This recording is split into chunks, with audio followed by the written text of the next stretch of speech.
Hey everybody, it's Travis from the Berm Show. There's a brand new app called Lower 22 Vets for veterans and active duty military members. This app combats suicide amongst veterans by bringing veterans together. So please go check it out.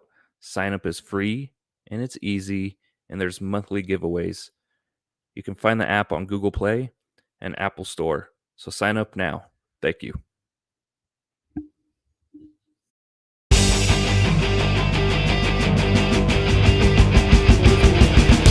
Good. How are you? How are things going on your end over there?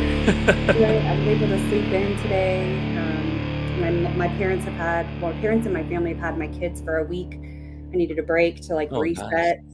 So I was like, so now I feel like that's nice. I'm looking forward to having them back, and I feel a little bit more grounded.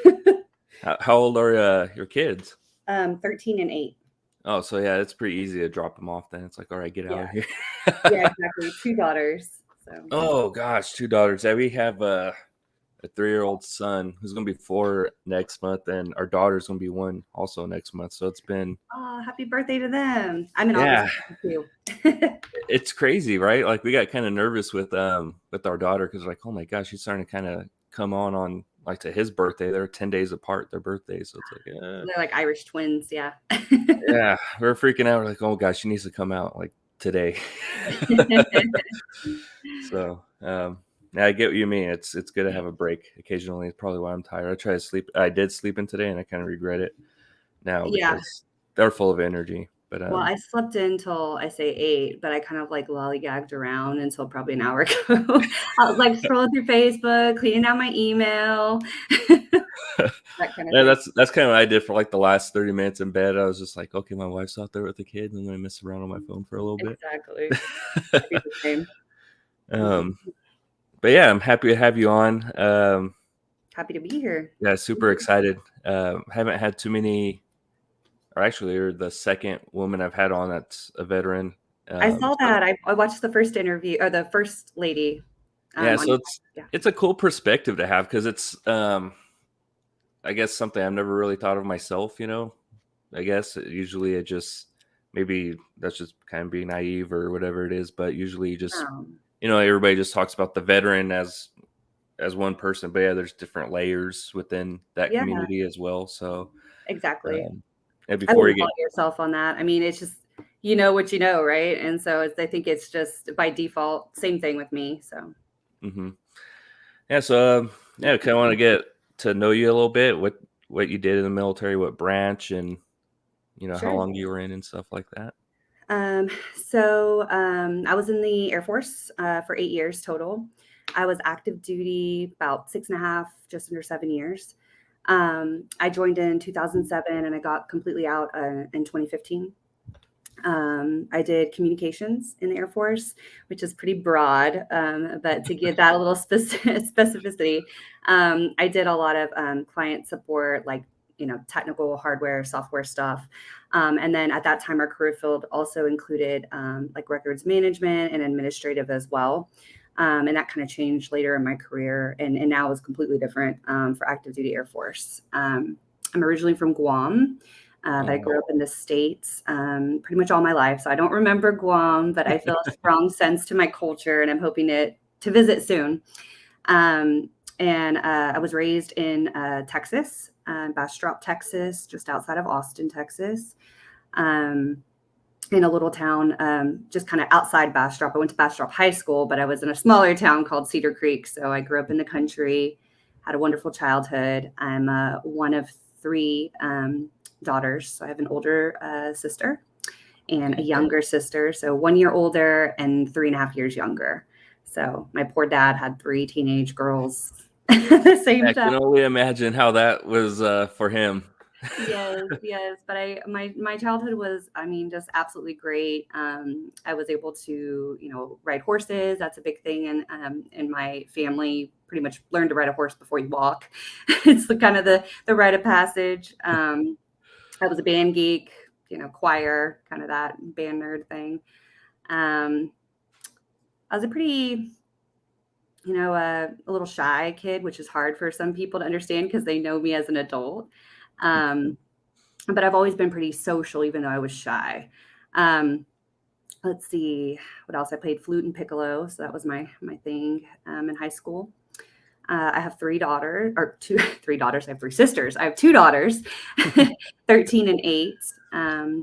And they're the pride and joy of my life. And we just recently settled about, I say, well, we moved to New Braunfels, Texas, between Austin and San Antonio about 3 years ago, and bought my first house. I was super proud of that in 2020 of all years. And we love it here. We love the river life. It's still got a small town feel, and it's special to me because my mother's side, my great grandfather, his family was one of the original German families that settled here That's way, way back. So a lot of family memories here, childhood memories for me. And so I said, if I ever moved back to Texas, because of course, when I joined, I was like, I'm never going to live in Texas. yeah. I was like, if I do, I'm going to go to New Braunfels. So it took me a few years to get here after I got out, but we love it here. So That's funny how that works because I was the same way. I joined the Navy and I was like, I can't wait to leave California. And I got stationed in California and I just like, well, it happens, I guess. You try to get away and somehow you end up coming back. exactly. So what led to you to joining the Air Force? What took you down that path?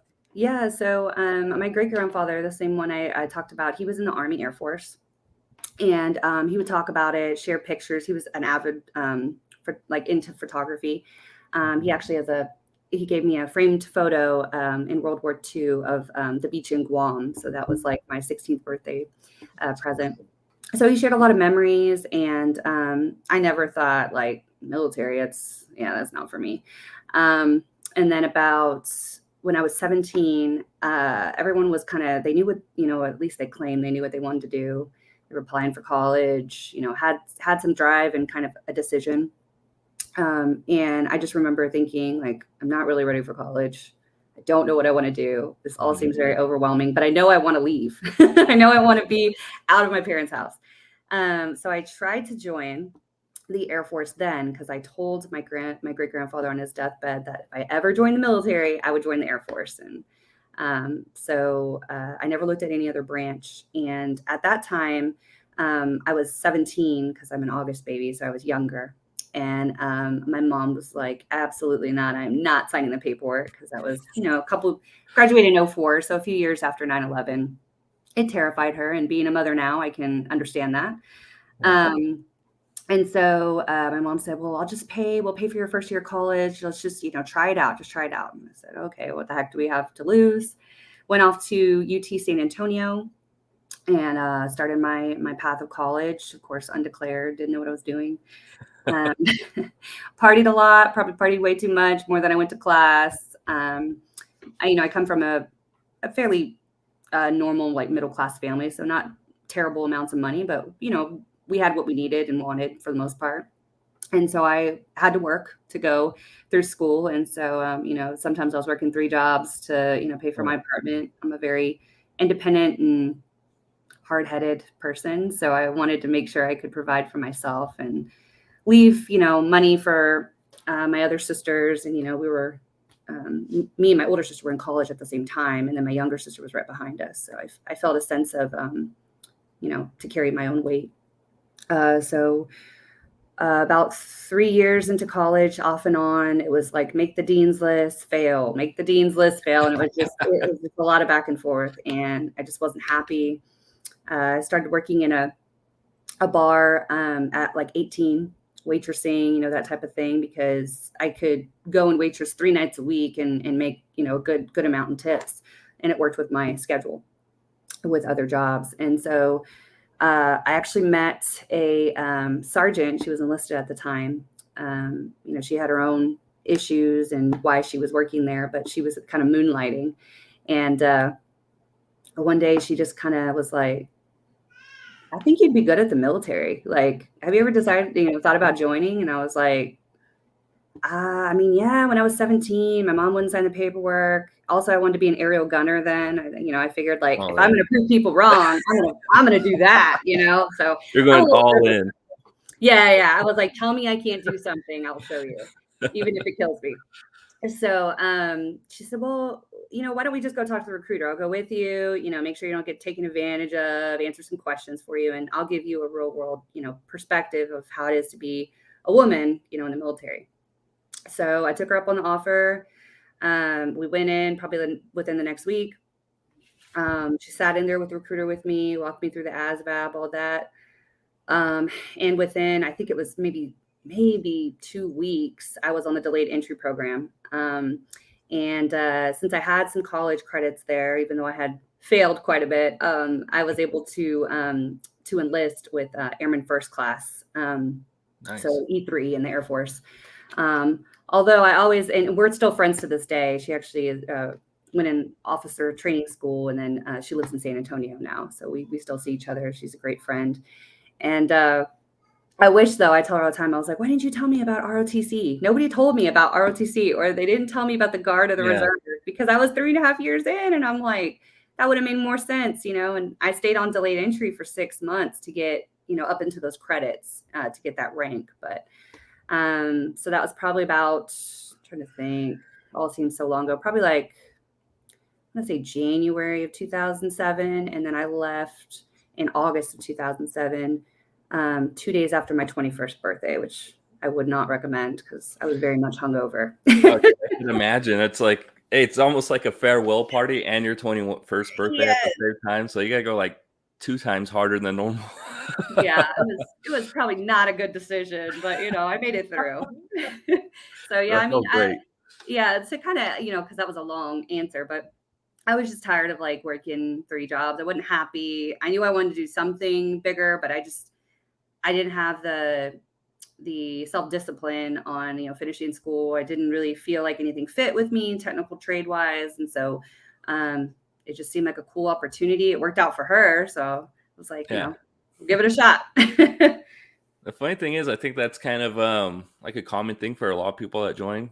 And like I know there's a number of people that join at right out of high school, but I've talked to a few people already that kind of the same thing. They tried college first or try like doing something else, but military is always kind of like in the back of their mind, Yeah. and they just I don't know that maybe they didn't find their footing right away. So they're like, no, what, let's do something that's I'll join and do something that's totally different than what I'm doing. And the experience, I'm sure, even for you, it's crazy. Like I don't know how to like explain it to most people, but it's such a great experience. Or in the time, it might suck. I don't know how it was for you. I remember those days you're just like, oh god, I can't wait to get out. But Yes, I think everyone has that one. yeah, like I remember we had this one guy who had a watch that had like how much time he had left in the Navy down to like the second. Like Oh it, my it was the God. craziest thing. We're like, oh my god, like I wish we had something like that. But I don't know, when you get out and you kind of reflect, it's like it was a good experience. Happy, I'm sure you're happy you did it, Oh and it's yeah. like a different sense of it's a different sense of community too. Like everybody I've talked to, I don't think I've even talked to a Navy person yet, to be honest. Pretty I've got sure one everybody's for been you. in other Maybe it's branches. female. Yeah, I was like, I got a few and they're females. But it's kind of cool because it's the thing I've enjoyed about it, like talking to like yourself and other folks, is like they join for different reasons, different branches, but at the same time, even the experiences may be different, but the Mhm. community, the tribal aspect of it is so unique. It's I don't know where else you'd find something like that, outside of maybe being a first responder, maybe something Yeah. along those lines. But yeah, that's awesome that you joined. I mean, even if it was later, at least you did it. I'm sure you loved it. Great experience, and like you said, now you have all these things that have happened afterwards. You're part of this program or running this program that seems to be making some big changes in people's lives. Like just yesterday, when you was it yesterday, day before, when you text me and you had to Yeah. go help somebody right away, and it's like that's so cool. That's how many people actually get to do that. Take Yeah. something, an experience, and turn it into something that helps so many other people. So Yeah, I'm truly just honored and thankful every day for that. And joining the Air Force was one of the best decisions of my life. Of course, I didn't give that any thought at the time. I'm just a young kid, and people try to talk you out of stuff, or you don't want to do that, especially then. The war had kicked off a couple years earlier, and they're like, mhm. "No, what are you doing?" And my mom, not having a lot of understanding about the military. I only have a couple people that joined the military in my family, and I was the first woman, so that had to have been scary. But I think it was. I probably joined for the wrong reasons. It was more of like I remember distinctly, like I love my family, we're super close, but I remember telling I was going into the military, and I was a super girly girl, sucked at sports like I still do to this day. I'm not coordinated. And I think the only thing I had going for me was that I was in marching band, and so like I at least knew how to march. um, and they just laughed in my face. They were like, "You realize you have to wear the same thing every day, and you have to like work out, right?" And they just laughed, and I was like, "I can do this." So it was like a sense of just like I'm going to prove you wrong, and I wouldn't recommend that, for anybody, but it worked out for me. So Yeah, exactly. It's hey, at least you have the marching part done, down already. Because I remember in boot camp, there are some people just cannot. It's like yeah, they like the cannot get it same right. arm and same foot. I'm like, how do you even do that? I just thought it was like the craziest thing because I've played sports and stuff, but watching even marching for me to get in the groove because the cadence is going and try to. It's like if they mess up the cadence or if you like just walk one Yeah. step too fast and then it throws off the whole crew and it's just like, oh man. But that's funny. Never seen so much confusion with left and right in my life. I was like, the American school system is failing us. That's where it starts. Yeah. It's in boot camp or whatever, and then if these guys become teachers, it's like it's a trickle down effect. Yeah, trips for blame teachers. Here blame we go. blame the veterans, for not being able to get left and right correct. Oh man. Yeah. So I also want to kind of dive into the organization that you're running over here. The was it vets like her. Yeah, Um, so we're actually going through a rebranding kind of okay. discussions right now because so in 2021, last year in June, actually on Women Veterans Day is when I debuted it and didn't really plan, but I figured that was just kind of the stars aligning, so it was pretty cool. I didn't even know that was a thing. Um, and so I filed a DBA. Just I Googled it and was like, how do you start doing, selling stuff or, start organization. And it's like, oh, you just go to the county and you pay like 20 something bucks and you pick a name and that's what you do. So I signed a piece of paper, didn't have any funding, didn't know what the heck I was doing, didn't know what I'd offer. But I picked the name Her, um, just because I wanted like kind of an act, we love our acronyms. I wanted it to be like you knew it was for women when you saw it. And supporting local and women-owned businesses, especially veteran-owned businesses, and even more if it's women veteran-owned businesses, was a special thing for me. And so I reached out to kind of part of like a unofficial women's collective, a lot of like local business owners, and she does logos and graphic design. And so I just kind of told her like, hey, this is what I want to do. This is some keywords that like evoke, the feeling of it. And she came up with the logo, which I just love. And then it stands for heroism, excellence, pay homage to my Air Force core values, and resilience. Um, and she's actually the one that tagged the tagline, the Women Veterans Society. Um, I did that. And to give a little background, I did that. I went through a lot of struggles, and I'm sure we'll talk about it. When I transitioned out, my story is no different than probably every veteran you've talked to. Um, and I was in a really dark place in 2017. And my family at that time, I was still married. I was married to a prior service Marine, who was also a disabled vet, and I was the primary caregiver who was going through some really bad medical issues. So we were both in a dark depression. Financial situation was not good. Declaring bankruptcy, barely surviving, even though I was working like a dog. Um, and it was my oldest daughter that really got me out of it. She came to me one day and said, Mommy, you never want to go to the park anymore. Or, you're laying in bed all day, and I don't care who you are. When your kids like come to you and I mean, you dust yourself off and you figure out, you want to do better for them. So I made a vow to myself to do better that day. Slowly but surely, started going to the gym, trying to reach out for help. advocate for myself, read up on benefits. And, unfortunately, it led to divorce, later on. But I told myself when I started over and I got divorced, I moved out, that whenever I was stable more financially and I had provided a good, safe place for my family to live, that I wanted to start my own organization, and I wanted it to be for women vets. And I didn't want other women vets to go through what I did, the isolation, the loss of identity, again, no different than male veterans. Uh, and just, I had so much knowledge of things that I just earmarked. I mean, I read the veterans guidebook, and like the Bible, like I would like post it. I still have it to this day, like sticky notes, and like ask about this and ask about that. And on the off chance that I would run into any veteran, I'd be like, oh, well, did you know, blah, blah, blah. And they're like, no, I didn't know that. That's cool. Thanks for sending me that info. And so I said, I don't have to have a bunch of money to help people.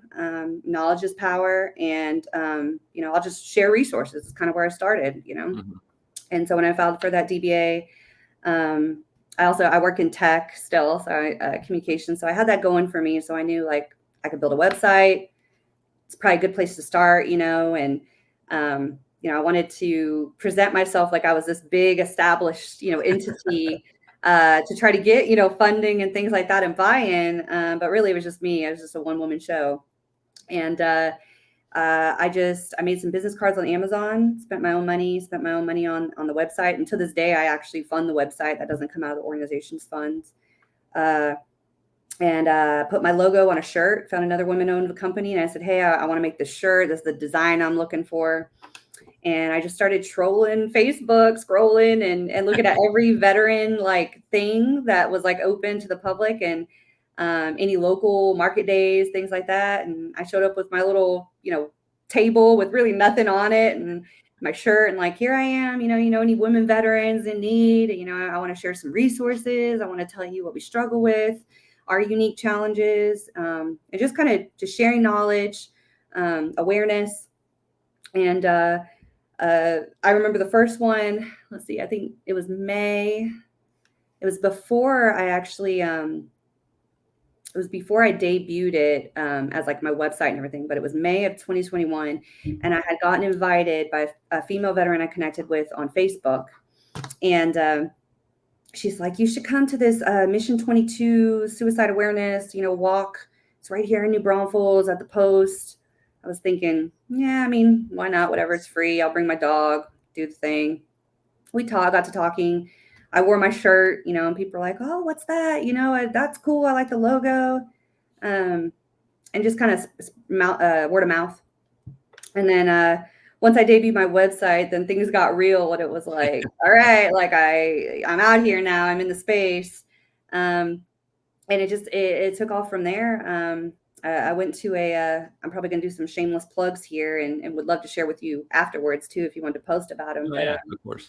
I came across, had my first, not really fundraiser. It was more like a community event, because I knew the challenge was just getting women to come out, like, right. And being able to come out if they have children, or, taking care of their parents, things like that, roadblocks, obstacles. Mhm. Anxiety is a big one. So Yeah. I took a poll, and people were like, I don't know, like, yeah, I would come to this. No, I wouldn't come to that. This is what I would have to overcome to get there.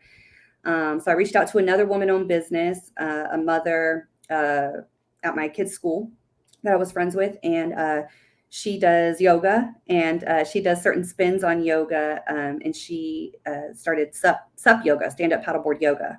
And we have all these beautiful rivers over here. So she said, well, why don't we just do like a sup yoga class, and they can just pay directly, so you don't have to come out of pocket. So I was all stoked. I had promoted, and I was like, oh, it's going to be awesome. I'm getting all this feedback. Everyone's RSVPing. And, like probably a lot of people that start new things, 2 people show up. So, I'm down on myself, and I'm like, man, what the heck? Like, all these women were saying they were going to come. Uh, and so I was talking to the 2 women veterans that showed up, and they were like, this is awesome. I had such a great time. We met for lunch afterwards, and they said, no, just be consistent. Like, it's 2 people, right? It's 2 more than you had. Yeah, exactly.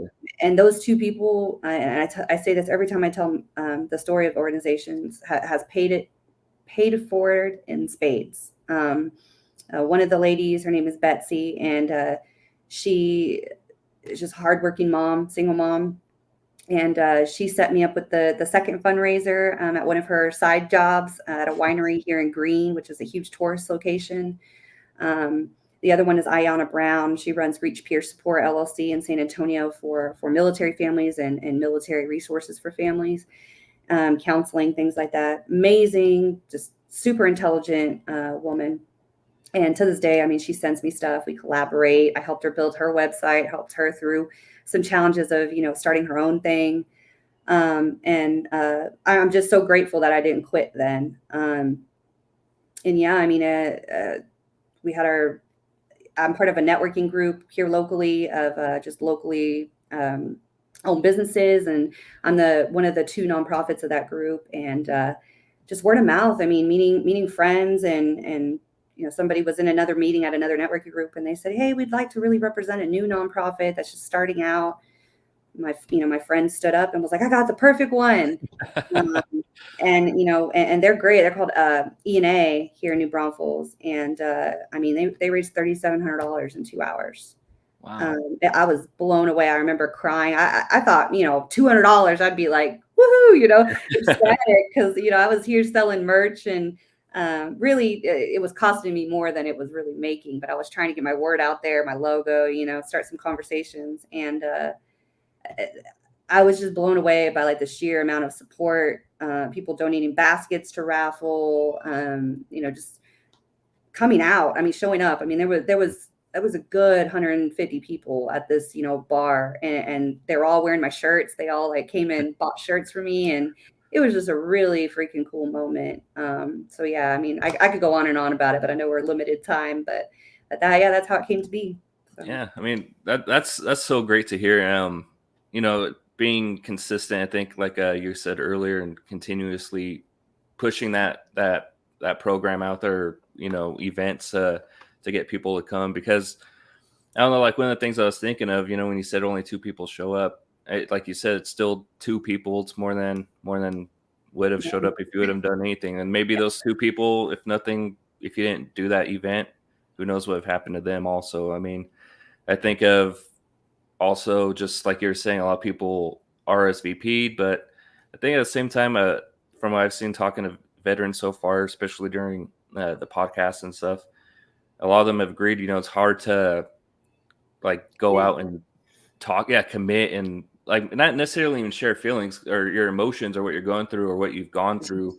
Being there. Yeah. Yeah, that's like the first step is pretty hard, because like you said, a lot of veterans, I know I've said it myself, like it's easy to get in that rabbit hole, and then you do shut off. Like you can Check just out. kick people out of your life, and you stop showing up to things and family events, friends birthday parties, whatever it is, you just stop doing it. So it's easy to get in that predicament where you just don't feel like there's like really a purpose to your life and stuff like that. So um it's great to hear that, now it's really turned into something. You guys are, helping people out, like you when you messaged me the other day, and it says a lady called you and you're able to help her get ready for her interview and all the little necessities that she needed to accomplish that. So I mean, that's huge. I think that's massive, even if it's just one person. If it's somebody that needed help, and now you're helping that individual, where most likely if they didn't have that outlet or that resource, they fall through the cracks. And you see these homeless rates are insane right now for veterans across the board, and women veterans right now is starting to skyrocket. Yeah. Um, and like some of the things I was because I've never really focused myself on just veteran um, like statistics and stuff. So I did do quite a bit of research, and I was even trying to think back to like when I was in the Navy, how women were perceived and stuff like that, how they're even treated. Um, I mean, I know like there's some that just got office roles because they just assume like, oh, they're a woman, they can't do any manual labor, so I'll just give them an office job. So I feel like, man, I'm not sure how that felt for those individuals, but probably kind of like you're saying, you take things as a challenge. So I wonder if they're sitting there like, man, I can do the stuff you guys are doing, but you're not letting me do it. And then whatever other experiences happen behind closed doors, because one of the things I found out or research was that like women are 3 times more likely to have sexual trauma as well in the military. And that's one of those things. I mean, I've heard some stories. There's like a huge thing in the Navy years ago with like prostitution and stuff on one of the carriers, but you never really hear about that, I guess. Like, oh man, how are they actually treated in the military? And especially I can't remember who I was talking to about this before, but now they're in the Navy, they're on submarines now. And I just feel like, man, that's if things happen on a ship where there's all these thousands of people and people can probably see things. I know there's open areas where the submarines just close quarters. Yeah, I'm not sure how many people are on a submarine, but I can't even imagine what goes through or what happens on something like that. Um, yeah, for sure. so yeah, um, it's kind of alarming, some of these things that actually came up across from just simple little researches. Um, and then one of the things I also wanted to go back to as well, because I saw that statistic that said like 54% of female veterans didn't feel prepared to navigate um, like civilian life, or getting out of the military, how to navigate and find resources and stuff like that. So I was going to ask you as well, when you got out of the Air Force, was there like a transition class? Because then when I was getting out of the Navy, that's what they had, like a, I forget what they call it. I want to say it was like Tap. a tap. I think Yeah. that's what they call it in there. I didn't know that was a universal term, but Yeah. I think that's what it's called, like tap or whatever. And all I remember it being was like almost a recruiting thing for the reserves. Like, oh, don't get out. You can join the reserves. That whole week was just ways to join the reserve, the why to join the promo. reserve. Yeah. So it's like I didn't build a resume. I didn't do nothing. I was like, okay, I'm here for a week, and now I really don't want to join the reserves. That's all you really did. You made me Yeah, not like want to do it. horrible time, Yeah. horrible timing. Yeah, so I think, of course, there's a lot of things that are now like bringing awareness to women veterans and our unique challenges. Um, I think many things don't get discussed, but one of the highlights that's personal to my own story is we don't really talk about the differences. When female service members get pregnant, what they choose to do, the stigma around even, as we say, pulling the pregnancy card and getting out. And That was me. So I wasn't doing well. I had really bad anxiety because at the time, my son was really not doing well. I mean, he was having seizures in his sleep, stopped Mhm. breathing. And we had a young daughter. She was under probably about 2 years old. No family around. We're at our base. I'm going TDY a lot. Loving my job, the unit. I mean, I was just ecstatic. I was in the ops world, and I was like, here I am, the support person, and this is so cool, and I get to fly and do all this cool stuff. And I couldn't keep my head in the game most times because I was worried about, if he didn't answer the phone, or, I hear from him like, oh, he's on the side of the road, or nobody knows, my daughter's just sitting there by herself. And so, I had to make the hard decision. I had to pick between, my two loves, my family and my career, which really is a parallel to a lot of women that don't even serve, right? It's just Mhm. it's just a societal thing. And so I made the decision to get out because I couldn't transition to the reserves. Actually, I was trying to at that time. For a long time, I was trying to do like they called it, I think it was Palace Chase, and I was trying to retrain whatever I could do to figure it out to make it work better. And the Air Force just kept denying me because they're like, man, Danielle, we need, Sergeant so and so, we need to keep you. You're a fast burner. We need staff sergeants in your career field right now. So no, they were like, no, we're not letting you out. So, I was forced to pull the pregnancy card. And I remember having issues with that myself. I was like, I don't want to be that chick. Like I used to talk bad about those chicks. It's like Mhm. I don't want to be that. I want to finish my term. I want to finish what I signed up for. I want to see it through the end. And so that was really hard for me, and that probably was what kicked my depression and just negative self talk. And So when I got out, I was actually 7 months pregnant, and I got 1 week notice, and it was a week before Christmas. And my husband was already in Texas with my parents, trying to find a job, trying to figure out something, how we're going to pay the bills. And luckily I had a good family support system. I had family that was able financially to take me in. Came from a good childhood, and it wasn't like I was trying to escape something, which is common for women veterans, not in a domestic violence situation, things like that. And it was tough. I mean, I'm just even moving out of base housing. I was a single pregnant service member. My husband wasn't there to help me, trying to get out of all that. And the checklists are like checklists on checklists, and everything needed to be done yesterday. And around the holidays, everyone's taking leave, so it was like a joke, right? And went to. I remember them saying, my senior master sergeant was like, "You got to go to transition, to go to TAP." And I was like, "Why? Like, what are they going to offer me? I'm 7 months pregnant lady. No one's going to hire me anyway. I take maternity leave." I said, "You're just wasting my time. I got to do all this other stuff."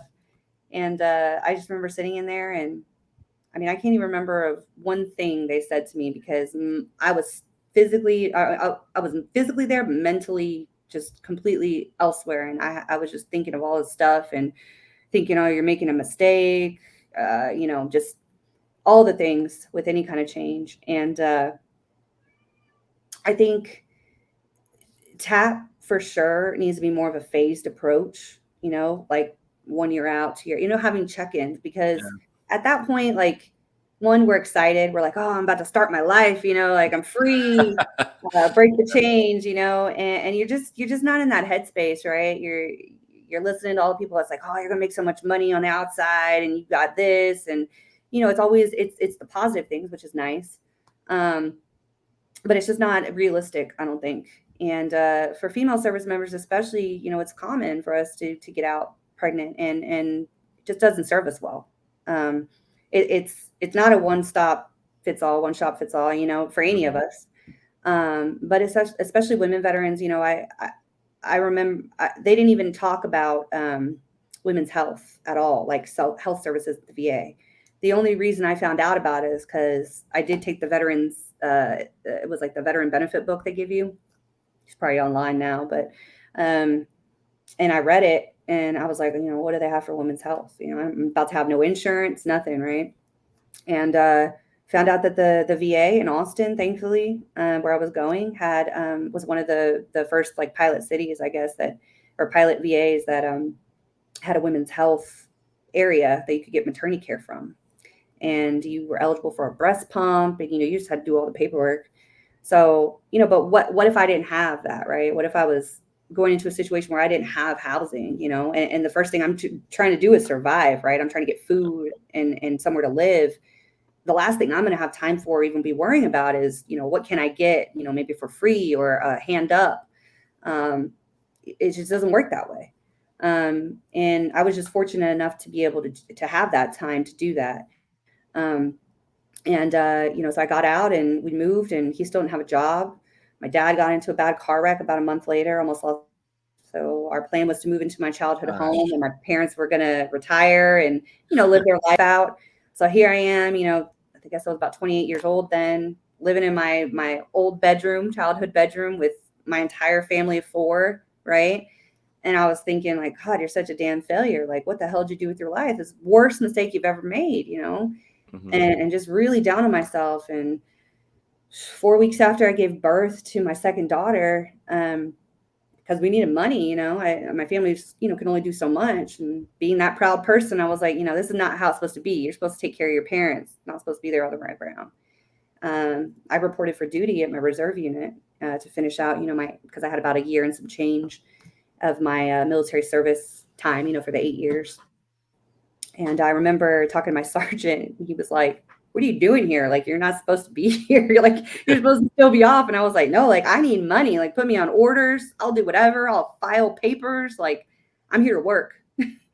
And, so I started, and looking back, I'm thinking, God, like, I was a badass. Like, that's a lot of shit I was dealing with, and I was a full-time student, and I remember breastfeeding and typing papers, at the same time. But then, you're just like, you're in your head, and you're just in this negative space. And you're just like, I'm such a failure, and everybody's looking at me. I remember standing and getting WIC, getting a public assistance, and people looking at me, and walking into spaces where they're assuming, I'm a young mom that, living off government assistance. And it's like, no, like, I'm a veteran too. I served. I did this so that other people can have this opportunity, and here I'm feeling shameful for using it, and that was really hard. That was difficult, and not and feeling so isolated that I didn't identify with the moms that didn't join, right? And it was Mhm. like all I wanted to talk about was my service. It was kind of that was my whole identity then, and I'd get comments, and they didn't mean it. And at the time, I was thinking like they don't know, stupid civilians. I was in that kind of mindset, and they didn't understand. They'd be like, well, how could you leave your daughter? You went to deployment before she even turned one, you missed all the things. And I'm like, yeah, I know I missed all the things. Like, tell me something I didn't know. But um I couldn't bond with them up front. And my male counterparts at my job, I was again the only female. Once again, I'm always the only female. I'm in a male dominated career field still. I'm in tech. I'm a minority. I got young children. Um, and it was just really difficult. I just started closing in on myself, and it was like, I'll just stick to who I know, my family, go to work, come back, and it got dark fast. So yeah, that's what I had to say about my transition. I had a lot of suicidal ideations, and lots of trauma I didn't talk about in my time in service. That it was just like, don't have time for that. You got to move on, press on, adapt and overcome, right? And of course that's good, for military. We understand why we have to do that, but when we start processing all our stuff and we get in that identifying as a veteran, which doesn't happen overnight either. I could have a whole nother discussion about that, a whole nother Yeah. podcast. But Yeah. just it's difficult to explain, and I definitely underestimated it. I thought I'm not like a 20-year vet, like it's not going to be a big deal, But you don't remember, like you don't know how much you changed, like how much the military changed you as a person, and that is all I can say is it's just wild. I don't think anything can quite. I think things can mitigate the preparedness, but I don't think anything can quite prepare you for.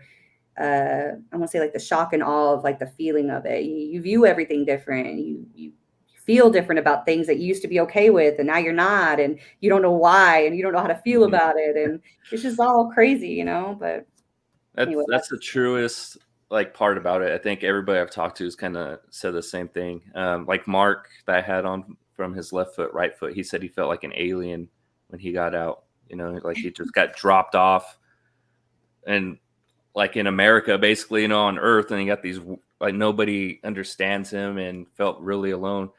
And I, that's exactly like I've talked about before. That's how I felt. Like identifying as veteran is a weird thing because it's not something that does happen overnight.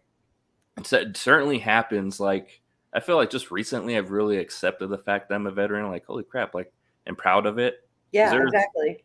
those years like you're saying. I only did 4 years, but um, Don't say only. I'm a big proponent of that. Or just. I did 4 years, and it does change you and like mold you in a way that I think a lot of people don't understand. Um, like you do view things differently. I remember, like you're saying, how you interact with people and all that stuff is totally different in the civilian world compared to being in the military. Like even your bosses in the military, they act differently with you. Like I did have a first class pay officer. It kind of told me what I was getting myself into, and I was just like, whatever, like I'm That's what I fine. said too. I was like, I'm going to be fine, man. I'm ready to do it. Like, who's not going to hire a veteran, Yeah. And he told me. I remember I was shining some brass in the pump rooms, and he was like, or one of the fuel stations, and he's like, Bermley, he's like, it's gonna be hard when you get out, And he's like, you're gonna want to come back, and I was like, oh no. I was like, no, it's not gonna be like that. He's like, it's a lot harder than you think. That's what he kept telling me. He's like, it's a lot harder than you think. He's like, believe me, I've seen people in your shoes. They eager to get out. They get out, and then they wish they would have stayed in. And it's very true. I kind of, it's weird. I was in that weird predicament, kind of where I wanted to get out, but then when I did, I remember the bus ride to the airport. I started to cry. I was like, holy crap! Like this is, Totally I'm out. relate to that. Yeah, it's like, oh crap! What did I do? Like it's over. And I remember the excitement and everything. I got my boots and I threw them in the trash. I was like, oh, I'll see you guys. I was like cussing everybody. I was like, see you fuckers You're like, later. burn. Yeah, my my papers and everything. I'm like, yeah. And then I got to the bus and I was like, oh God, I was like, this is crazy. And I had sat next to somebody on the plane and they're like, oh, where are you coming from? I was like, I just got out of the Navy today. Like, I You're was like, I just just like, said that out loud for the first yeah, time. the shock of it is insane when you do leave the structure. And it's like a loose structure. I don't know how to explain it to most people, but in the Navy, it's like structured, but then there's a lot of wiggle room in that Mhm. structure at the Yeah. same time. Um, yeah, but and one of the things I could totally relate to, like you said, when you're in line and trying to get get assistance, is people don't know who you are or what you've done. And I held on to that to the like for the longest time. Like, wow, they don't know anything about me. Like they should. I felt like people should owe me something, some type of gratitude for the longest time. And I Yeah. don't. And that was, I mean, I can.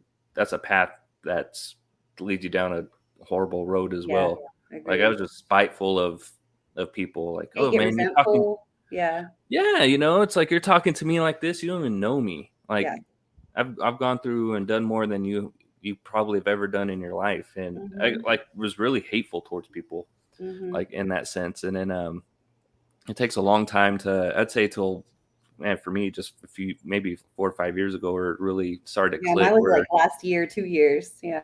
yeah, it's a long road. It's not something that happens overnight.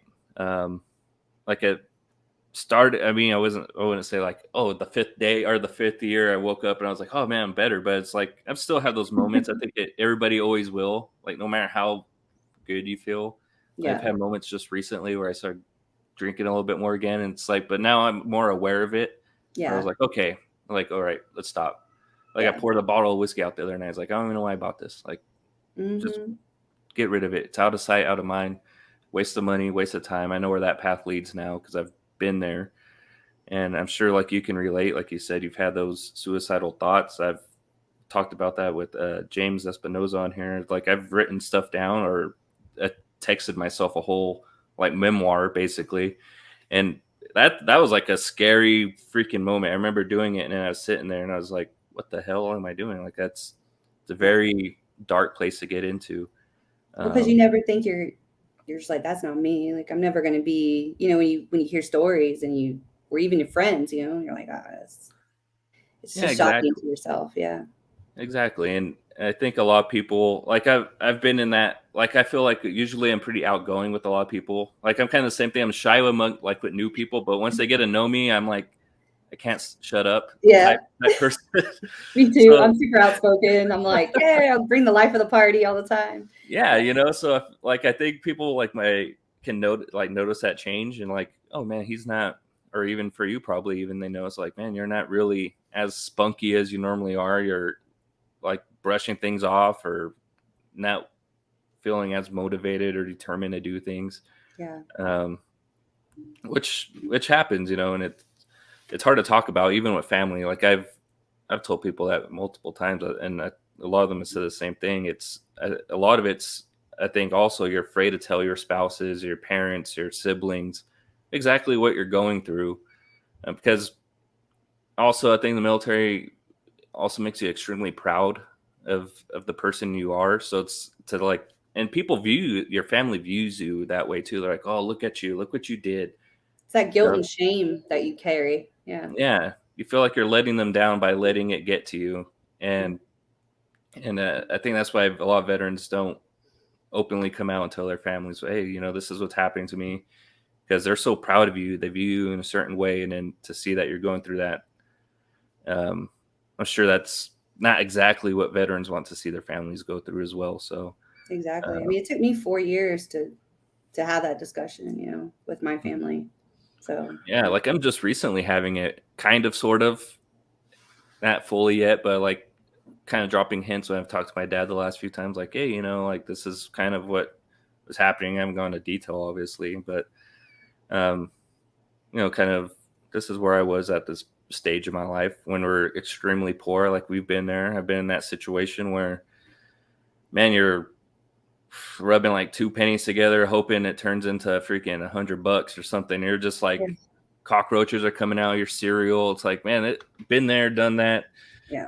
It's a lot harder than most people think, and a lot of people don't. know people go through that. I'd imagine, even for yourself, unless you tell them, like, hey, this is what's actually happening. Yeah. Um, Which but brings one, more guilt and shame. It's like a yeah, never ending circle. when you feel like a failure internally, so to express it to somebody, I feel like it solidifies it, like it makes it more real if you tell somebody.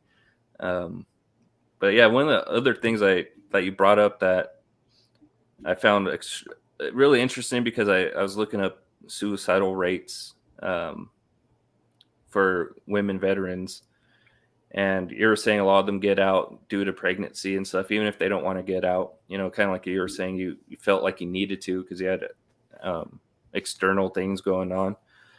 And it's one of the things I found out that was doing some research here is that women veterans ages 18 to 29 are nearly 12 times likely to kill themselves than non-veterans. Like that's pretty alarming numbers. That's, I'm not sure. I can't remember exactly how old this was. I think it was a couple years old. This statistic, but um, that's one of those things I never thought about, because I've always seen them on base. When I was stationed in Coronado, you'd see pregnant women out there sweeping the base and stuff, and everybody'd have their jokes like, "Oh, she's just pregnant, so she won't go on deployment," all that kind of stuff. But who knows what happens? I can't speak to what happens to a woman in the military, but um, rates like that are pretty alarming, and I think sad, like you were saying, because then you get out, and if they don't do the research that you did, like you seem like Exactly. you did some research. So I imagine a lot of women, because it happens with just male veterans also, you don't do research and you get out and you wake up and you're like, holy shit. Yeah. Like, It's a lot. Your whole yeah, net just got pulled, right? Your whole safety net. exactly. Um, so I think um, what's alarming too with those statistics is a lot of the data, like you said, it's a few years old. It's just not there. Like the studies don't really exist for us as much as they do in our male counterparts. I don't think that's anybody's fault. It just is what it is. But it's hard to like advocate and to spread awareness of things, because you want that data. You want to like have the numbers, right, to show to get the funding, things like that, and it just doesn't exist a lot of the time, or it's as outdated. I mean, we're even more likely to have PTSD than our male counterparts. And a lot of that does have to do with military sexual trauma. And I'm not saying that that's what happens to every woman veteran, because it doesn't, it's not part of everybody's story. But I think it's still, I'd be remiss to not bring it up, uh, I, every time somebody talks about it with me, I get, I got goosebumps while you were reading it. And because all I think about, and I told the woman veteran I helped the other day, I said, all I think about when I hear things like that is like, that could have been me, all it would have took is for me to not have my parents to take me in, and that could have been me. That could be my story. And if I struggled that much with support, I can't even fathom like what it would feel like to not have that. Um, so it just brings me like to a really emotional place. And that's when I feel like giving up, and when I feel like I'm not doing enough, and I'm overwhelmed, and what the hell was I thinking starting an organization? I'm a mom, and I work full time, and it's just all this stuff, and I still have my own goals and stuff I want to do outside of that. But that's the stuff that drives me. It's like, yeah, I might only help one person this year, or I might only share knowledge with, two people, but those people will pay it forward too. I'm a big believer in paying it forward. And I think that's what makes the world a better place. What makes, starting in your local community. I'm a big believer of that too, is like, do what you can do, right? Try to leave the world a better place than when you came into it. And I think it's important to show my daughters that, that you can make a difference at whatever level you want to. It doesn't have to be a big dog and pony show, right? It doesn't have to be glorious. It could be, you go and serve food at the local food bank, or, just, but I think that trait, that wanting to give back and be, like you said, in the military, but something bigger than you, right? You want that again, like veterans feel like they need that back, right? Like I remember when I first felt that back, and just finally feeling like I remember feeling when I was like, there it is. I found it again, and it all sounds so cheesy, and I get like in my head when I'll probably listen to this podcast back and think like, oh God, I just sound like a cheesy person, but it really is like it's true, Yep. So anyway, It's very true. Like I don't know. I always think about this one time I told my brother this is years ago. I was like, man, I felt like I grew up in the military a lot. And he's like, well, you didn't grow up in the military. I was like, okay, but I did. In my mind, I didn't say that to him, but in my mind, I was like, but I did from 18 to 22. it's a big growth period. Yeah. Yeah. And just like the things you see, the bonds you make with people, the life experiences is different. Like you said, the purpose level, like when you get out, it's really hard to find something that like gets you out of bed and gets you excited to do, And for me, it's actually been doing these podcasts with other veterans because it's, like I was telling my wife, is like it's kind of therapeutic even for myself to know that like, hey, I wasn't the only one going through this stuff, and there's I some wasn't crazy. yeah, I wasn't going nuts, I wasn't losing my mind. There's other people that were going through the same thing. I wasn't alone in this. And it's across like all ages. Everybody's served at different times. I don't think I've talked to anybody that was even yourself served while I was serving because you said you got out in 2015. 15 completely, Oh, 2013 off active duty. okay, I was in there, so I joined in 2008. So yeah, most of everybody's already had years ahead of me and they're older than me. So it's interesting in that sense to know also like it's not just a recent veteran thing or military thing. It has some pretty deep roots. I know, like it seemed like the Vietnam War kind of like really started bringing a lot of it to light, but um, till especially recently, it seems like I've told everybody, veterans are really grabbing these issues by the horns and running with it themselves. Like vets like yourself doing these programs or outreaches, charities, whatever it is. Um, I'm not sure if it what necessarily does. I know for me, it's because it's like a sense of comfort. Also, I enjoy talking to fellow service people because it's hard to talk to anybody about the crap we go through, what we did when we're in, because nobody really gets it. Like you're saying, they kind of just like, oh yeah, that's cool. Like I don't know what that means, but awesome.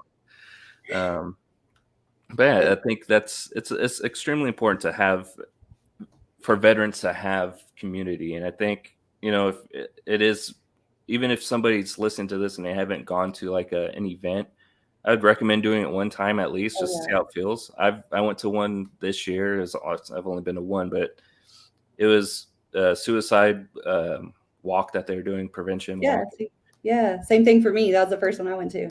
Yeah, and if it was really, I don't know, just it felt right. Like I remember just like excitement seeing other veterans and you see their families and like I don't know, just like man, here we are. We're this group of people. We've all gone through whatever we've gone through, but we're still here. We're making it through. We're fighting whatever demons or issues that we got going on, and we made it out here. Like that's the first step, I think, is to I acknowledge agree. that hey, something's happening. Maybe there's someone in those events that were really deep into something, and they decided to go, and they might have saved their life. So I agree. And I think for me, when I went to that event, I felt like I had like a sense of my identity back. Like it was like, okay, we're not in anymore, but we're all veterans. We all poke fun at each other, same thing as when we were in, right? But it's like I feel like you get even closer. Like, like when you're in, it's always like branches against each other. We're all teasing each other. But now it's like, but we're all veterans now, right? We all wear the same like veteran thing. And so it was like easier, it felt for me to like press forward, right? Because it was like, okay, like here's everybody, like that person moved on and went to school or maybe they're an entrepreneur or, it was a chance to see the light at the end of the tunnel per se, or is hope for me. So mhm. yeah. Yeah, there's yeah, another thing I almost forgot. I have it written down. I wanted to bring up also. I wrote down a whole bunch of stuff because I was like, I've never thought That's about so this. awesome. I was telling my wife, I was like, I've never thought about like what women veterans or women service members go through, any of that stuff. I was like, I've only just thought, you know, this is what I went through. This is what was normal, but it's different, obviously, for everybody. Um, like when I was thinking, I wrote down something when like with Shannon when she was on, she was talking about cancer and stuff in women also, and it's crazy. So I was digging a little bit deeper. One of the things I found was that like even cancer rates for are higher in women who served in the military, and one of the things I came up with are their cancer rates are higher for 700 enrolled in the VA are diagnosed each year. 700 women in the VA are diagnosed each year of cancer, and I know she was really pushing for that fight as well with bringing some light on okay, women go serve in the military, they're exposed to things as well, and then they come back and there's not really a whole lot of cancer screening processes in place. Like you were saying, there even for childcare and stuff like that, like, unless you know what you're doing, you're not going to know what's out there for you. Mm-hmm. And I think just recently they passed a bill where now they have to do cancer screenings for women in the VA. Um, I like talking or what you've talked about and like thinking about that. It's like, man, all the actual things women do go through that aren't brought up a whole lot because I think the stigma too, or the most of the associations that veterans are males. Let my dog in. Sorry. No problem. But yeah, that most veterans or service members are males.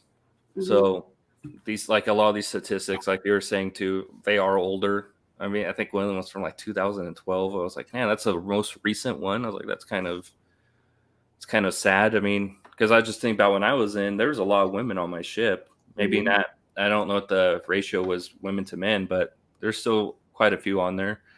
So it's like, man, these numbers probably need to be revisited, and hopefully someone's out there doing some good work because these homeless rates are going up in women. From what I've been reading, Yep. suicide rates, um, all those things, and even just thinking about now, like you were saying, you got out and you had a baby at the same time in that transition, basically that transition process. That's a lot to Postpartum, you gosh, move. yeah, I mean, it's just stacked up, right? yeah. You got like a trifecta of things going on all at once while still trying to process. Hey, I'm getting out of the military. That's Mm-hmm. so I mean, to every woman veteran out there, that's my tip of the cap because man, I know I couldn't do that. I know most men couldn't. Let's be honest. Shoot, man, I know I couldn't. And there was a couple things in that research you just talked about. I like to always highlight that those data points or those statistics, the biggest keyword is the ones in the VA healthcare system, right? Yeah. So that's just accounting for the women that actually register. There's a lot of women. I could probably name 10 off the top of my head in the last month that I've talked to that are not in the VA healthcare system. One, they don't feel like they'd be believed. They don't feel like they could trust it. They don't have access to it. All sorts of reasons why they don't identify as a veteran. I come across that one more than any, which always blows my mind.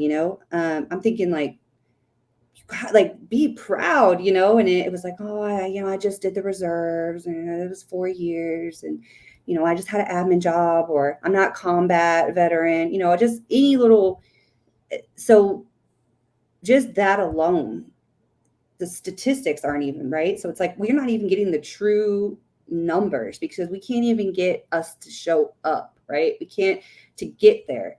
And I think that's something that I always like to bring to the forefront when people are thinking, that was already shocking as it is, but like think about how it really would be if we really did know, right? All of them. So I think that's a big key point to make and to make aware to everybody. Yeah, it's extremely. I think that's important. Yeah, that's just people registering the VA. A lot of when I think of a lot of the statistics, or if you pull from the VA, that's well, now I'm thinking about that. Yeah, that's true. Yeah, I mean it's a good source, obviously, but yeah. Yeah, but like I think a lot of what you said is true. Also, a lot of veterans are like weary about going to the VA. I know I am. I've only been one time and it was horrible. So I You haven't could been have a back. whole podcast series about that, I'm sure. But Oh yeah. Then one of the guys that Adam Nance I've had on a couple of times. He just was at the VA and he said it was horrible. Also, I was like, man, it's just I I think that alone too can hurt a veteran because Mhm. if it takes a lot of courage to actually go to the VA to And like then you finally just say feel like, like, what the hell? Like, they told me to reach out for help, and now you just feel like, I don't even know. Like, I could probably talk about that, like, so many different experiences. But yeah, you just get frustrated because you're like, this is why we don't go. I remember screaming one time on a voicemail because I kept getting hung up on, oh, and it's horrible that I said it, but I was so fed up. I was really needing some mental health help, and I was like, this is why we're fucking killing ourselves. And I like hung up the phone. I just had lost my shit at that point. I'm over here cussing, but I figured that was okay. It was a veteran podcast, but yeah, it's fine. that's the kind of level you get, though, right? You're just like, God, this is why I can't deal with this shit. It's like a full-time job to even just go and get help and navigate the system and all the damn red tape. And it's like, I mean, if I wasn't suicidal before calling you, I definitely am now, like. Exactly. And then the ones that do get help, it seems like a lot of them just get prescribed something and kicked to the curb. And then that's why you see them on the streets. And like I don't know, one of the things I always think of, like, or it crosses my mind when I see them, like you get off a freeway in California, you see 'em, like they're holding their sign saying a service vet or a combat veteran need help. I mean, Yeah. there's sometimes where I'm like, I'm not sure if you were, but even if you are, I mean, Does it hurt you to regardless, help? Yeah. yeah, that how sad is that you probably you probably at one point tried to do something and then nothing materialized because you are told go to the VA. The VA is going to be there to help you. Even all their commercials, their ads are like, "Oh, come to the VA. We'll help you navigate this. We'll help you get resources, job career postings, and all this stuff." And you don't get that help. So now, like you said, you get frustrated. You get more pissed off because the one source, the one place where you thought you could actually have help, kind of just kicks you to the curb. And I think that's where a lot of it might not a lot of it. That's going to be. I'm not going to say that. I don't want to do it to the VA, but I'm sure some of it stems from that as well. Mhm. That initial experience, that encounter with going with the VA. Yeah, being dismissed, feeling, yeah, like betrayed. You're just like, what the hell? Those are the feelings that come up for me when I talked about the VA. But I think even in your veteran like path, right? Like your veteran life story, if you will, you get like up and downs, right? You're like, oh, the VA is doing good now, and then it's like a love hate, like bad marriage, right? You're just like, God, like I can't leave, and part of that is like, I'm like, God, I'm so freaking frustrated. I don't want to deal with this shit, but then you're like, but if I leave, then they win. It's like, and that's how they get us. It's like, man, like you get so frustrated at yourself. So that's me like on the daily.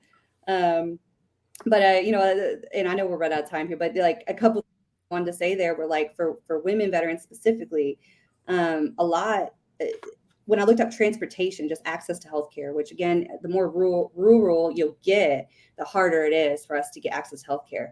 I mean, just now I sat on a roundtable at the VA hospital in San Antonio, right, military city, and there the whole point of having this meeting was, should we bring a women's health clinic to San Antonio? I'm sorry, it's 2022. How many women have served? Why are we just now having this discussion? So just that alone, and even transportation, there's a lot of, and I'm not going to knock them because they do great work, ride for vets, things like that.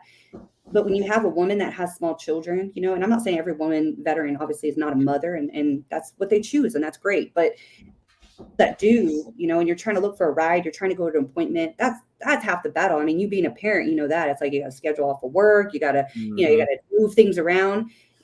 Imagine a single mom or even one that isn't single, and you got to take your kids with you. Maybe you have an infant. What does that look like? There's no, I've yet to find one in Texas of all states, right, for veterans that will let you ride with your kids. And then when you get there, what do you do with them? Is there a place that, a little kids room where I can set them? you know I want to talk about my trauma, right? Not appropriate around my kids, right? I don't want to bring them into that conversation. Yeah. Well, what do you do? you know and those are the things that I feel like the VA and a lot of people don't want to address. But those are real world issues. Those are the obstacles that are keeping them from going to anything you're even offering. And they just say, "Oh, we're offering it, nobody's using it." Well, let's talk about why they're not using it. Let's bring them Yeah. out. Let's ask them, and that's what it needs to get better to me. Yeah, exactly. I think that's 100% right. I mean, if okay, so they have resources, but they don't promote it. So how does anybody know that they're there? And going like even thinking about what you're saying with having a women's clinic. Well, like these statistics I brought up earlier, if they're out of date, basically, because they're 10 years old, they're 5 years old, 3 years old. So where's the data to show that, hey, we actually do need to do this because it's a real issue. If all this information's old or not up to date, I think the urgency doesn't show up. But at the same time, how are you going to You're have actually urgency? not behind your words. Why is that not enough to have those Yeah, things? You know what I, I mean? And that's what gets me fired up and like excited whenever I can talk to someone that is like, okay, you're the decision maker. We're telling you, we're bringing the facts. We're bringing we're printing out documents of us, talking to mental health professionals and the way we're treated and not believed. Bringing from the VA chat line, right? It's like recorded. And it's still like, oh, okay, we'll bring that concern up. It's like, this is why we're not showing up, because we're not going to waste our time. We're going to go and we're going to form organizations. We're going to go to change legislation. Like, if you're not going to do it for us or help us, we're going to do it. And I think that says a lot about veterans and why there's this whole movement, if you will, of especially in millennial veterans, if you will, trying to do all this, right? Because there's space for us all, there's room for us all, there's plenty of damn work for us all to do, to yeah, split up and help each other. So just advertising alone on that roundtable, there was only 10 women that showed up. 10. Not one time did I see, a Facebook post, Instagram, LinkedIn, any of the social media yeah. platforms. I didn't get a postcard about it, right? I get 10 appointment reminders telling me I either missed my appointment or, all that. But you can't send out and you can't tell me you don't know which ones are women veterans, right? Because they're in your system. So that alone, and every woman in there, one of the last questions was, would you recommend VA help a veteran? Not one person in there said yes. Not one woman in there said yes. And that right there speaks volumes. That should be You know, alarming if you're in the VA and you see that. That should trigger like a response, like, "Oh shit, like we're mhm, failing miserably mhm. at what we're saying we're good at." That I And think they're that's the hard part too. They say they're doing all these good things, but show they're me. yeah, Yeah, put your money where your mouth is. You know what I mean? It's like be transparent about it. Like you effed up, right? I mean, but what are we doing about it? And but that's a whole political thing too. But there was a couple women in there, I want to say, that also worked for the VA there. And I was sharing my own story about my mental health struggles and going to the emergency clinic because I'm diagnosed as bipolar, and that was a whole nother discussion we can have. But story and telling her how I was did, and she said, "Doesn't surprise me at all. I hear it all the time." She works at the VA. She said, "I tell people that come in there, I tell other women that have mental health issues, do not go to this clinic." She refers them out. so that's eye opening in itself, right there. That's sad, Hmm. but like at the same time, like you said, that's why we're seeing this movement. Like I'm surprised how many veterans I've talked to that have their own like outreaches, their own programs, all this stuff. Like almost every single person I've talked to is doing something of their own to like shed light, build a community, get Hmm. resources, like doing all these reach outs for other veterans and communities, just to like show that, hey, you're not alone. If you come talk to us, we can help you, whatever it is. And it's alarming that's happening because I think it's sad that it's got to that point where veterans have had to do that. But at the same time, I'm like proud of all of our fellow vets and yourself included, that are doing these things because we are proud people, a proud community. So like when we get pissed, it's like, all right, we take action. Like it's nice to see so many veterans saying that or doing that, not necessarily even saying it, but you can Yeah. tell that Problem veterans are solving. yeah, they're Yeah. getting frustrated. They're getting frustrated with the fact that they just get doors shut in their face, phones hung up on them. So they're like, no, what? We're going to open our own doors. it's one of those things. I think, like you're talking about, when you join, how excited you are, how proud you are to do it. When you reflect back, how proud you are that you served. So I think all that's kind of materializing into manifesting itself into these groups, and these veterans are taking initiative. They're just being pissed off, and they're like, hey, you know what? We've been really capable people for a very long time, so let's do it. Let's. Yeah. Um, You remember who you are, and the strength in numbers, and reminding each other like of all the shit you've been through, and like you're still here, right? You're still living every day, no matter how you feel. And there's some bad days in there, I'll be the first to say. But and I do want to highlight too, is like something I've learned in the last year of kind of coming to this veteran transitions, if you will, coming from resentment and being upset, and then now it's like, okay, let's look at this different perspective. Is like all our events are open to women, Gold Star moms, women who haven't served, women who have served. And part of that is I wanted to bridge the gap. I remember being like trying to go to mom groups and like feeling awkward and know what to talk about. I was like I'm not the stay-at-home mom type, and that's not to, I can't be a stay first one to say there. I have much like respect, because the 6 months I was a stay-at-home mom, I was like, I don't know if I'm going to make it. I was starting to relate to some yeah. documentaries, and it was like dark. And I was like, oh my gosh, like how do people do this? And so that was to bridge the gap. It's like, let's talk about all the ways we're similar, right? Like there's so many things about that are so similar. Every time we have an event, people just share, and women want, even any civilian, they want to learn. I think naturally, like people want to help. They just don't know how to have those difficult conversations. They don't want to say the wrong thing, right? I mean, it's like that with any kind of difficult conversation you have. You don't want to offend. You're just trying to learn. And so the more and more I interact with women who haven't served, the more and more I find that we are very much alike. A lot of the things we have issues with, in the military, or challenges with, intersect with, just obviously gender alone, right? Mm-hmm. Society. I mean, like a lot of the stuff that you have in the military is the same shit you deal with when you're a woman that you're not, when you're out of the military. It's the same crap. So I think it's important for veterans to understand that like we can't move forward and change and do all this good work, or without taking that holistic approach, and bringing them in, right, and inviting them, and yeah, we poke fun and we're like, oh, dang civilians, like I said again, but like we have to bring them in, right? Like we can't bitch and moan and say like they don't understand, they don't care, they don't do this, but we are all what are we doing? Like we're part of that problem, right? Too. So I think it's important to also highlight that too. Yeah, that's what I noticed when I did the charity walk. There's like a retired, I want to say he was like a lieutenant commander or something. He was an officer in the Navy that was there, and it was very inclusive. Like they did some ceremonies, and then he was talking, and he was talking about veteran suicide and how he got to that point as well. But then he said he's like, we should shed light on somewhere like that, on families that have just gone through suicide, regardless of if they're veteran or not. And it's true, because like you were saying, there is some similarities, or at least things that can happen, I think, Hmm. especially when it comes to work. Like I've seen it when I go to work, and then you see the person that just, they're waking up, they're clocking in, they're going home, they're probably drinking their arse Autopilot. off, Mhm. and they go back the next day, and it's just, they get stuck in that vicious cycle. Also, it's like no purpose. They're just like another cog in the wheel, and it's just, Yep. um so it is. I think that's what's been one of the cool things also that I've noticed with veterans. Yeah, the inclusivity of everything, and not just being strictly veterans. Like I've seen some folks reach out saying even for first responders, because that's another area that I'm sure nobody.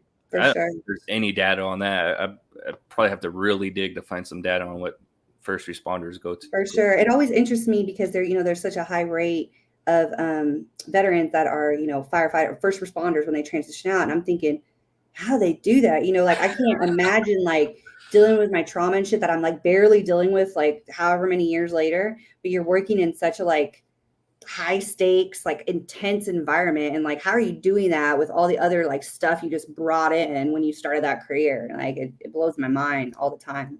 Yeah. And I think like trauma, like, my therapist, I'll get all like that, but it's not a competition, right? Like something that's traumatic to me may not be traumatic to somebody else, but that's because of their life experiences, right? That's part of their circumstances. It may be, because of the color of their skin. It may be economic hardships. I think like there's so much, like, you mentioned PTSD. It's the same thing. You mentioned a veteran. It's like, oh, old white Vietnam male vet, right? PTSD, you're Yeah. thinking, oh, someone that's shell shocked. He doesn't like fireworks, but that's not really like the true face of it, right? Like when somebody thinks of a woman with bipolar, like me, non-combat related PTSD, they don't think of me, So I think having that conversation and realizing like you said, we all come in different forms, like veterans from all walks of life, right? Well, because it's the way it's glamorized too. I mean, Yeah. man, when I watch like any war movie and they come home and it's always the same type of person. I mean, I feel bad because if that is somebody that goes through that, I'm sorry, but you know what I mean? It's always the same looking person, the same person, or it's like the same exact story, and it is always an extreme PTSD. There's, it always has to be because they saw combat or they saw somebody get hurt or they got hurt, whatever it is. And people won't seek help because of that. Yeah, and then thinking about, like you were saying, the people we've ran into that say like, oh, I just did reserves and stuff, and that's bad. That's a bad mindset to have also, because it's like if you're going through something, even if you weren't on combat, you signed your name. You're still my brother or sister, right? Yeah, you still did it. Like you're the, was it like 0.1% or 1% of the population or whatever it is. You even created a will. You signed a will at whatever age you were when you joined. Not many people do that, and like you took the oath, you did all this stuff. So it's nothing to be ashamed about. Like you said, PTSD and traumas come in different forms. Different things can spark those issues. So yeah, I don't think people.